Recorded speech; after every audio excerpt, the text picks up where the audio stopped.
Hindi ko siya pwedeng i-contact dahil magagalit ang asawa niya. At kung may kailangan ako sa magulang niya lang daw ako lalapit. Naiinis ako sa asawa niya dahil hindi marunong makiramdam.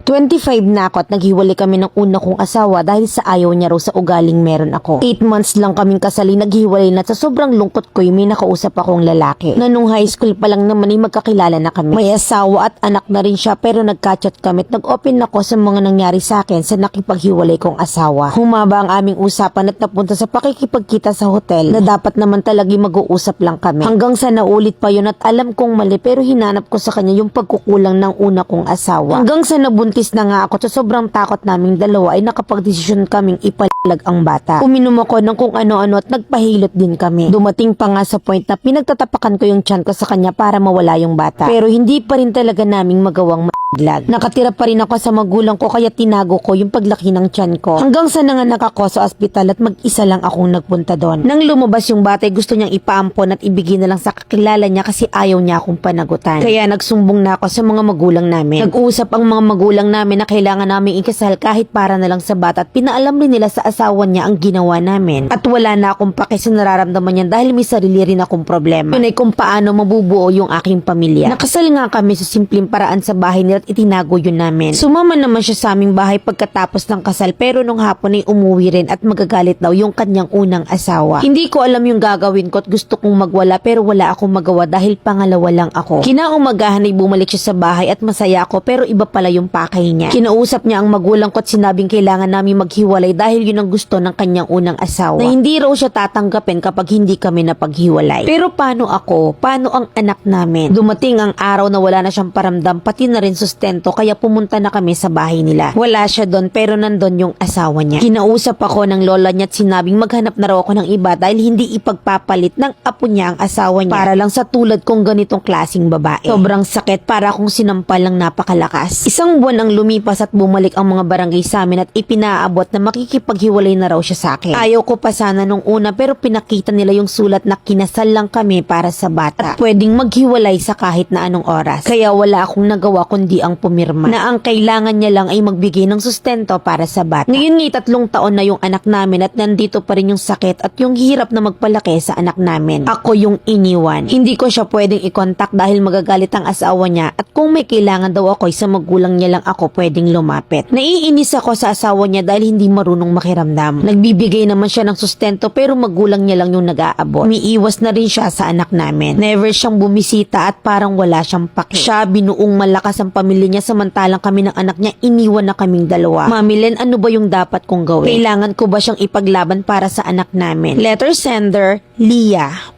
Hindi ko alam yung kultura nyo pero ramdam kong iba. Dahil ilang beses mong nabanggit ang unang asawa. Doon pa lang sa pinagtangkaan nyo parehong alisan ng buhay ang anak nyo. Doon pa lang hindi nyo deserve magsama. Nakakarimarim. Sorry to say, iba-iba naman ang kultura meron tayo pero wag namang ipilit ang sarili kung simula pa lang sinusuka ka na. Sobra akong disappointed sa inyo na napaka-irresponsable nyo. Na natatanong mo pa na kailangan mong ilaban ng ganyang klaseng lalaki. 3 taon na yung lumipas. 3 taon na rin ang bata ngayon. Yung batang sana'y wala ngayon. Never kang nilaban, literal na nagtikiman. Deserve mong sampalin sa katotohanan ng lola niya, deserve mo yun. Na ang klase mong babae ay hindi ka laban-laban. Paghilumin mo na lang ang sarili mo. Hindi yung itatali mo ang sarili mo sa lalaking pinawalang bisa ang kasal nyo. At simula't simulay wala namang pake sa'yo. Anong ilalaban mo? Ano ang pinaglalaban mo?